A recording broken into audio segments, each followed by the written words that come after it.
Doctor ortho Ayurvedic oil and capsule, अब दर्द भी घुटने टेकेगा। गोरखपुर में शिक्षा मित्र सम्मान समारोह में शामिल हुए सीएम योगी। 1.43 लाख से अधिक शिक्षा मित्रों का मानदेय 10,000 से बढ़ाकर किया 18,000 रुपए प्रति माह। सीएम योगी ने शिक्षा मित्रों को बढ़े हुए मानदेय का प्रतीकात्मक चेक सौंपा। 3 राज्यों में भाजपा की प्रचंड जीत पर यूपी में जश्न का माहौल। कानपुर में सांसद रमेश अवस्थी के आवास और कार्यालय पर कार्यकर्ताओं ने आतिशबाजी, रोशनी और नारेबाजी कर मनाया जीत का जश्न। कार्यकर्ताओं से 2027 के यूपी चुनाव की तैयारी में जुटने का आह्वान। अपना दल कमेरावादी की सिराथू विधायक पल्लवी पटेल ने यूजीसी नियमों पर उठाई सवाल। कहा, यूजीसी नियम अपरिक्त सरकार फेर। वहीं 2027 में होने वाले यूपी चुनाव को लेकर पल्लवी पटेल का बड़ा दावा। जनता में सरकार के खिलाफ आक्रोश साफ नजर आ रहा है।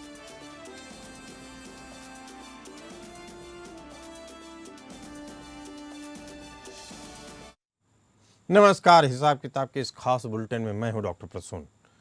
5 राज्यों के विधानसभा चुनाव में बीजेपी 3 राज्यों में अपनी सरकार बना रही है, लेकिन सबसे बड़ा सवाल है कि आखिर बीजेपी के चाणक अमित शाह ने कैसे ममता बनर्जी के चक्रव्यूह को बंगाल में भेदा। 2011 में 0 से शुरू होकर 2021 में 77 और अब पूर्ण बहुमत के साथ सरकार बनाने का सफर भारतीय राजनीति के सबसे बड़े मिशन के रूप में उभरा। बंगाल का किला फतह करने के लिए बीजेपी के चाणक्य अमित शाह ने अपने नेतृत्व में मजबूत संगठन, योगी के नेतृत्व में आक्रामक नेतृत्व और पीएम मोदी के जरिए सांस्कृतिक जुड़ाव का ऐसा मिश्रण तैयार किया जिसका तोड़ ममता बनर्जी के पास था ही नहीं। आपको बता दें कि पश्चिम बंगाल विधानसभा चुनाव 2021 की हार के बाद अमित शाह के निर्देश पर एक गुप्त रिपोर्ट तैयार की गई।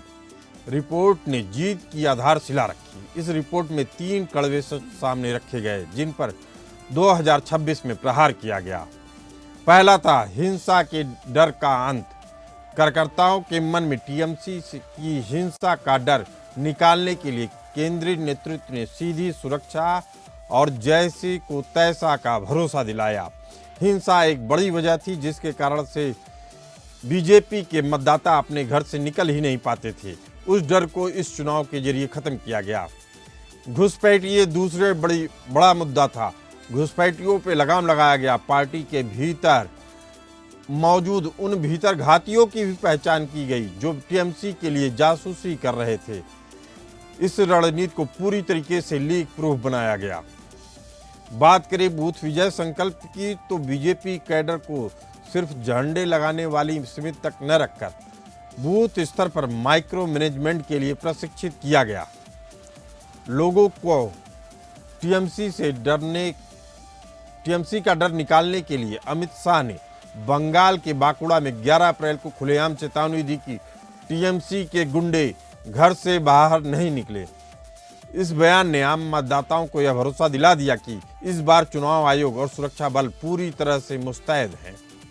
इसके बाद गृह मंत्री अमित शाह का 5 अप्रैल को बंगाल के जमालपुर में मंच से बंगाल पुलिस वापस जाओ कहा। यह बयान भी अमित शाह की उस दबंग छवि को गढ़ने का हिस्सा था जिसने बंगाल की जनता को यह संदेश दिया कि दीदी का प्रशासन अब बेअसर हो चुका है। यह चेतावनी स्वाभाविक नहीं बल्कि प्लानिंग का हिस्सा रही। असल में ममता के तथाकथित कार्यकर्ताओं का ही नहीं बल्कि पुलिस का भी खौफ पूरे बंगाल में था। पुलिस को कैसे सरेआम चेतावनी दी जाए, कैसे जनता के बीच ममता के ऊपर शाह की दबंग छवि गढ़ी जाए, यह सब प्लानिंग के तहत किया गया। –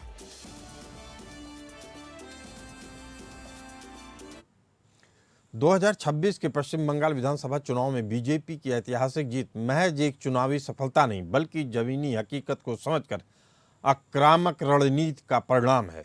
अमित शाह ने इस बार केवल राजनीतिक भाषण नहीं दिए बल्कि राज्य की मशीनरी और टीएमसी के कैडर पर सीधा मनोवैज्ञानिक प्रहार किया जिसका नतीजा सबके सामने है।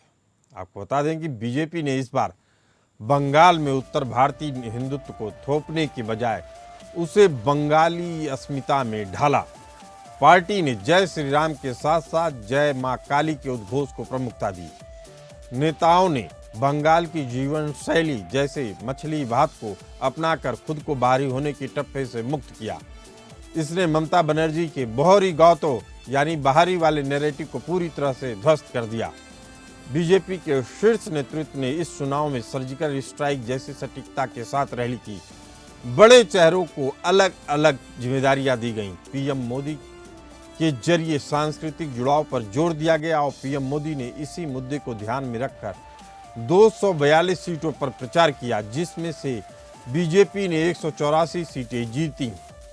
प्रधानमंत्री नरेंद्र मोदी को उन सीटों पर स्ट्राइक रेट 76.03 यानी 76% का स्ट्राइक रेट रहा उनका। बंगाल में बीजेपी की संगठन के तौर पर धमक स्थापित करना बीजेपी के चाणक्य अमित शाह के लिए सबसे बड़ी चुनौती थी, जो उन्होंने स्थापित की। अमित शाह द्वारा किए गए 66 रैलियों और रोड शो के दायरे में आई 63 सीटों में से बीजेपी ने 44 सीटों पर जीत दर्ज की और उनके प्रचार का स्ट्राइक रेट 70% दर्ज किया गया। पश्चिम बंगाल के 2026 विधानसभा चुनाव, जिसका परिणाम 4 मई को आया, में उत्तर प्रदेश के मुख्यमंत्री योगी आदित्यनाथ का प्रचार काफी प्रभावी रहा। योगी आदित्यनाथ ने करीब 35 सीटों पर जनसभाएं की और रोड शो किए।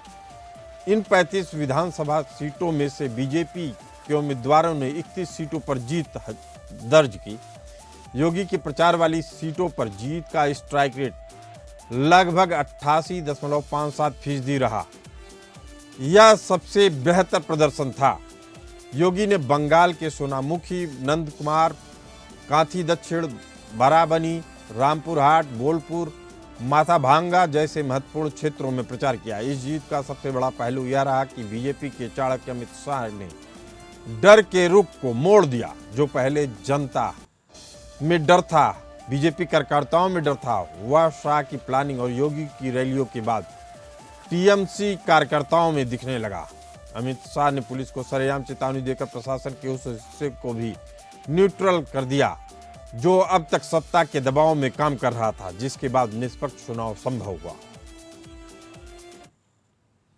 बीजेपी के राष्ट्रीय सह संगठन महामंत्री शिव प्रकाश सिंह बंगाल की कोर टीम के अहम किरदार थे। उनका आरएसएस कार्यकर्ताओं और बीजेपी के साथ तालमेल बैठाना था। 2021 के विधानसभा चुनाव से 1 साल पहले उन्होंने बंगाल को अपना ठिकाना बनाया और तब से वहीं डटे रहे। आरएसएस ने अपने प्रभाव वाली राइट विंग को सालों से एक्टिव करके रखा। वीएचपी, आरएसएस, बजरंग दल, हिंदूवादी संगठन और दूसरे तमाम संगठन पूरी मुस्तैदी से सेवा भाव से लगे रहे। आरएसएस ने धार्मिक संगठनों से बातचीत में अहम भूमिका निभाई। जैसे नदिया में इस्कॉन का प्रभाव है तो उनके साथ कई कार्यक्रम किए। इसी तरह हर क्षेत्र में प्रमुख मठों और मंदिरों के लोगों और वहां आने जाने वाले लोगों से संपर्क बढ़ाया। कमीशन खोरी से परेशान व्यापारी वर्ग के साथ गुपचुप मीटिंग की। ये वर्ग ममता बनर्जी के साथ दिखा, लेकिन इनका मन चुनाव करीब आते आते बदलता चला गया। बीजेपी के पक्ष में हवा तैयार करने के लिए संघ ने 2 लाख से ज्यादा बैठकें की। आरएसएस और उसके अनुसांगिक संगठनों ने हर वर्ग के साथ पिछले 3 साल में करीब 2 लाख छोटी बड़ी बैठकें की। इन्हीं तैयारियों के चलते वोटिंग के बाद से ही ममता बनर्जी की बॉडी लैंग्वेज बदल गई थी और चुनाव आयोग पर निशाना साधकर ममता बनर्जी बचाव का रास्ता खोजती दिखीं।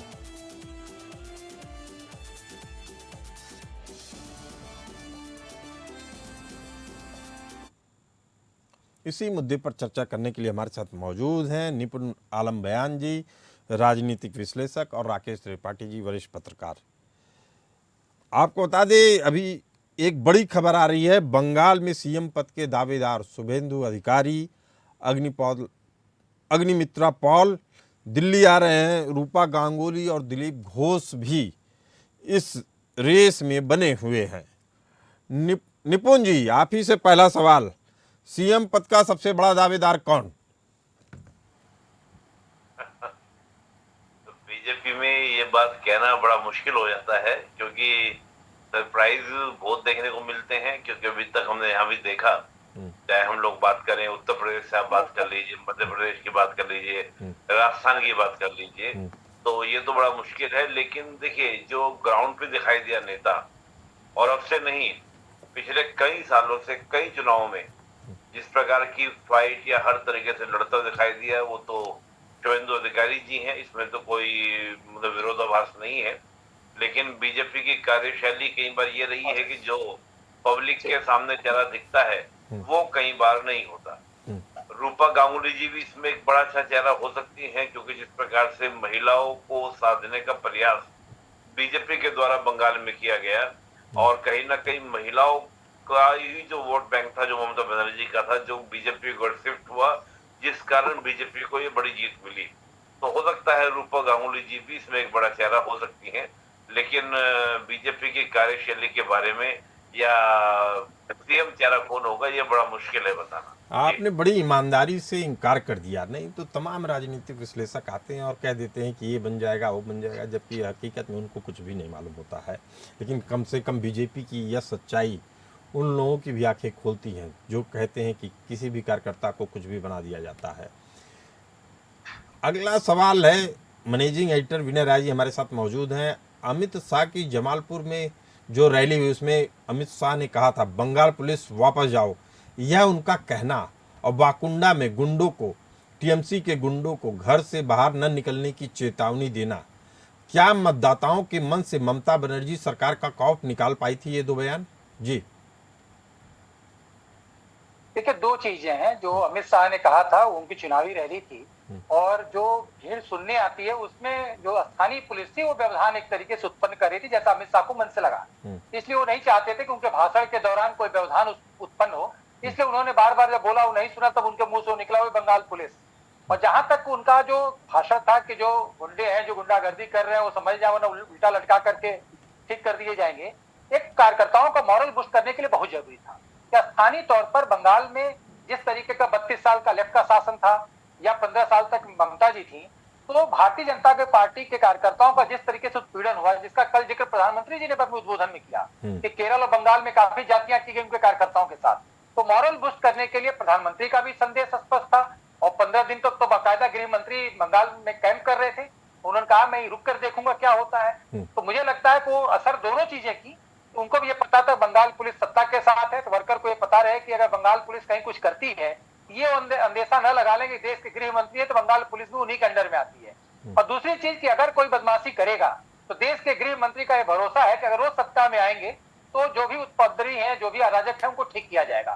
तो अंततः ये दोनों मुद्दे काम आए हैं, और यही कारण है कि कल जब रिजल्ट आया तो आपने देखा कि जिस तरह से भागड़ा ब्रिज पर तमाम कार्यकर्ता उत्साहित थे, लाल गुलाब, केसरिया गुलाल उड़ रहा था, जिसकी उम्मीद किसी ने नहीं की थी। अगर रिजल्ट नहीं आता तो सब घर में दुख के होते, लेकिन रिजल्ट आने के बाद जिस तरीके से महिलाएं सड़क पर नाची, नौजवान सड़क पर आए, तो ये लगता है बहुत दिनों से दबाए गए जो लोग थे उनके खुशी का इजहार था। चलिए ठीक है, हमारे साथ राकेश त्रिपाठी जी मौजूद हैं, वरिष्ठ पत्रकार हैं। राकेश जी, इस जीत में मोदी फैक्टर को कैसे देखते हैं आप? प्रधानमंत्री मोदी ने 242 सीटों पर प्रचार किया, 184 सीटें जीती, उनका जो स्ट्राइक रेट है वो 76% का दिखा रहा है। ऐसे में क्या यह दर्शाता है या कैसे दर्शाता है कि ब्रांड मोदी बंगाल की स्थानीय राजनीति पर हावी हो गया? देखिए प्रसून जी, बीजेपी एक ऐसी पार्टी है जो 24/7 इलेक्शन मोड में रहती है। मुझे ध्यान है 2019 का जब चुनाव जीता था नरेंद्र मोदी ने, तो जो भी फंक्शन हुए उनकी पार्टी दफ्तर में, उसके बाद सवेरे 4 बजे तक मीटिंग चली वहीं पर, और वो उसका विषय ये था कि अगले 4-5 महीने में, 6 महीने में जो इलेक्शंस होने वाले हैं राज्यों में, उसकी तैयारी के लिए किसको क्या जिम्मेदारी। तो इसका मतलब वो अपने कार्यकर्ता को खाली नहीं बैठाना चाहते, हमेशा कोई न कोई काम, उनको जिम्मेदारी बड़ी देते रहना चाहते हैं। नरेंद्र मोदी एक चेहरा है, लेकिन सारी सेटिंग और सारा सेटअप करने वाले अमित शाह हैं, उनके खास। अमित शाह ने इतने दिन बिताए बंगाल में, वो इस सोच के साथ गए थे कि मैं बंगाल को समझूंगा और पिछली बार जो गलतियां रह गई थी उनको कहाँ पैबंद लगाना है, कहाँ क्या करना है। इसके बाद ये तय हुआ कि इतनी पैरामिलिट्री फोर्सेस आ गई जितने की ममता के गुंडे भी नहीं थे। राकेश त्रिपाठी जी, एक ये भी बड़ा सवाल है कि 294 में से 242 सीटों पे प्रधानमंत्री रैली कर रहे हैं, ये अपने आप में बहुत बड़ी बात है। नहीं, ये इसलिए बड़ी बात है क्योंकि इससे पहले प्रधानमंत्री मोदी कभी किसी भी इलेक्शन को, पंचायत तक का इलेक्शन हो, उसको कोई छोटा इलेक्शन नहीं मानते। और ये सही बात है, अगर आपको चुनाव में लड़ना है, चुनाव के जरिए आपको सत्ता हासिल करनी है, तो छोटे से बड़ा इलेक्शन सब इम्पोर्टेंट होता है। सारे और मेहनत इलेक्शन करते हैं। इम्पोर्टेंट होते हैं, इसी कारण से शायद बीजेपी इस मंत्र को जपती है और जीत हासिल करती है। विनय राय जी, एक सवाल आपसे भी कि योगी आदित्यनाथ ने मात्र 35 सीटों पर प्रचार किया और 31 सीटों पर जीत हासिल की। उनका रिकॉर्ड 88.57% का रहा, जो उच्चतम हाईएस्ट स्ट्राइक रेट है। क्या यह संकेत देता है कि बंगाल में भी कठोर कानून व्यवस्था की मांग जनता कर रही थी? जी देखिए, एक बात जानिए प्रसून जी, चुनावी मौसम में जो कोई भाषण देता है वो कहाँ कहाँ गया, उससे जीत का आंकलन नहीं किया जा सकता है। बंगाल की जीत एक दिन का परिश्रम या चुनावी मौसम में भाषण का नतीजा नहीं है। लंबे समय से संगठन ने जिस तरीके से वहां काम किया, लोगों को जिस तरह से मोबिलाइज किया, और राष्ट्रीय स्तर पे मैं कह सकता हूँ कि एक तरफ आप सभा करके लौट के आते हैं, गृह मंत्री तो बाकायदा वहां कैंप कर गए। तो सबसे बड़ी चीज थी कि चेहरा था प्रधानमंत्री नरेंद्र मोदी का, अमित शाह की रणनीति, और संगठन ने उसको जिस तरीके से जमीन पर उतारा, ये पूरे जीत का पैमाना है।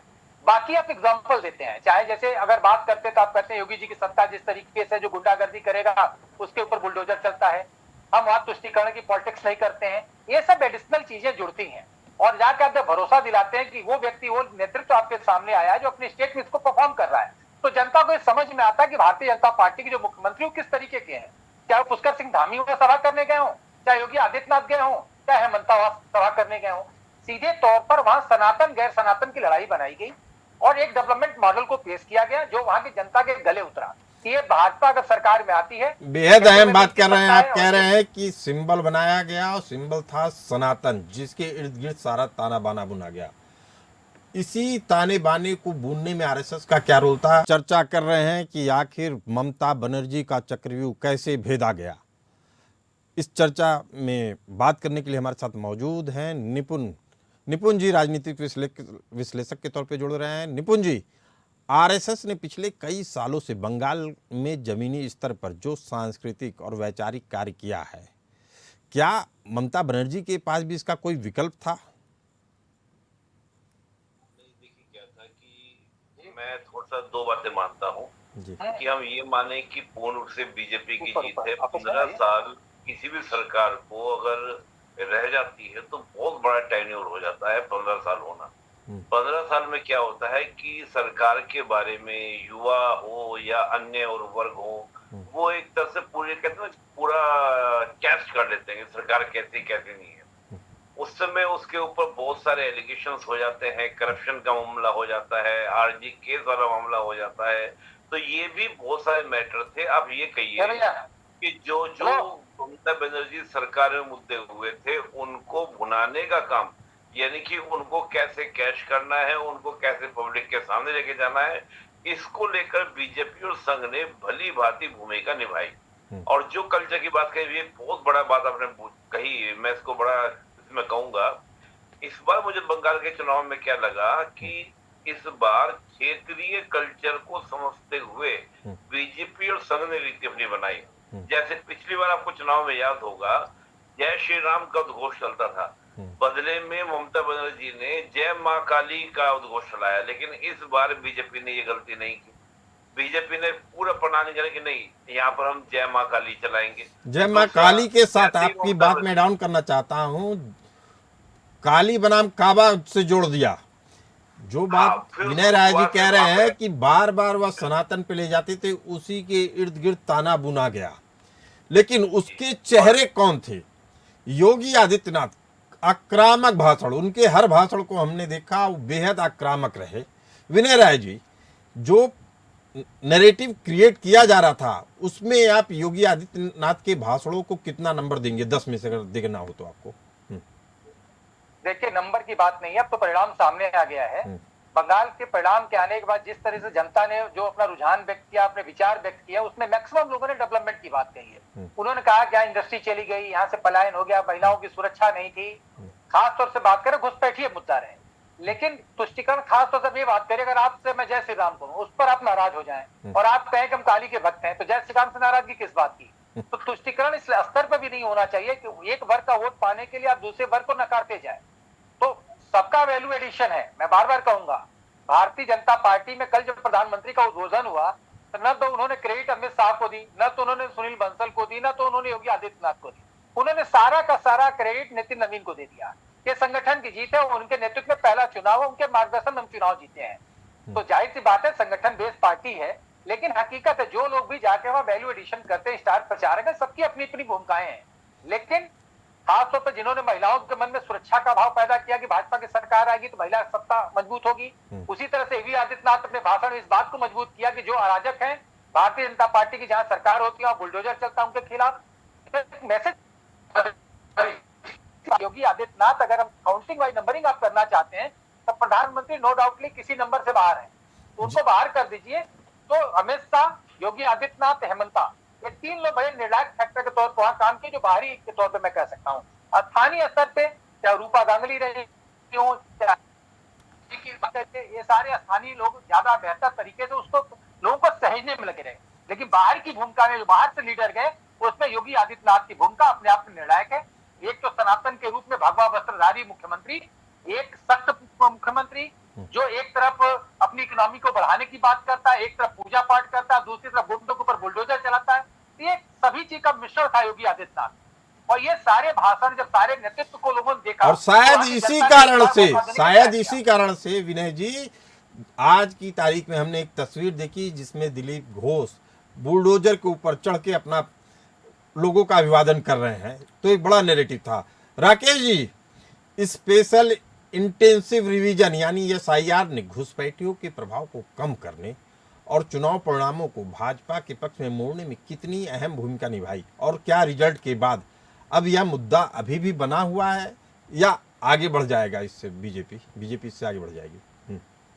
इसका बहुत बड़ा रोल था, और जितना बड़ा रोल इसका था उतना ही बड़ा रोल इसका भी था कि बीजेपी के बड़े नेता महीनों से कोलकाता में पड़े हुए थे, बंगाल के दूसरे शहरों में पड़े हुए थे, और लोगों को ये यकीन दिला रहे थे कि प्लीज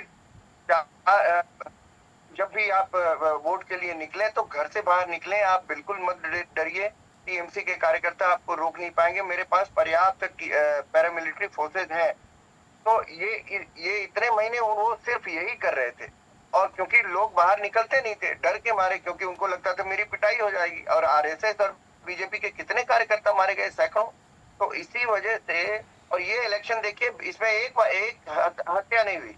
राकेश त्रिपाठी जी, घुसपैठ अभी भी बीजेपी के लिए मुद्दा बना रहेगा? घुसपैठ हमेशा मुद्दा बना रहेगा बंगाल में, और सिर्फ बंगाल में नहीं, सीमावर्ती जितने बंगाल में क्या है कि पोरस है बॉर्डर, इसलिए बड़ी मुश्किल है, और ये तब बीजेपी के लिए हमेशा से बना रहेगा। विनय राय जी, जल्दी से चलते चलते आपसे जानना चाहेंगे, सीएम पद का दावेदार कौन? शुभेंदु अधिकारी, अग्निमित्रा पॉल या कोई और? देखिए, जब नाम की चर्चा करेंगे तो हम लोग किसी के नाम पे बहस कर सकते हैं, लेकिन भारतीय जनता पार्टी है। किसी को पता था कि वसुंधरा राजे को हटा करके कौन सीएम बनेगा और शिवराज सिंह चौहान को हटा के कौन सीएम बनेगा?